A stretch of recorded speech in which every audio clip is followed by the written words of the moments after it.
நீ ஹெல்மெட்டுக்குள்ள வடிச்ச கண்ணீர் அவர் பார்த்தார்ல, நீங்க பாத்ரூம்ல வடிச்ச கண்ணீர் அவர் பார்த்தார்ல, நீங்க யாருக்கும் தெரியாம தலையணை நினைச்சத கத்தர் பார்த்தார்ல.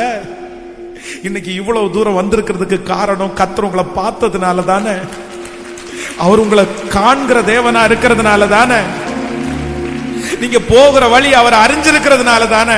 நிச்சயமா ஆண்டவர் சொல்றாரு, இயேசுவே நான் போற பாதை உங்களுக்கு தெரியுதா? தெரிஞ்சா நீங்க ஏன் ஆண்டவரே அமைதியா இருக்கிறீங்க? நீங்க ஏன் ஆண்டவர் சும்மா இருக்கிறீங்க?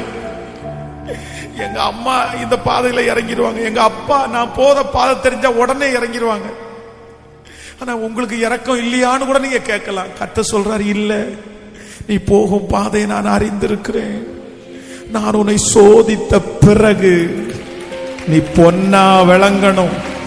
மகனே நீ பொன்னா விளங்கணும், மகளே நீ பொன்னா விளங்கணும்.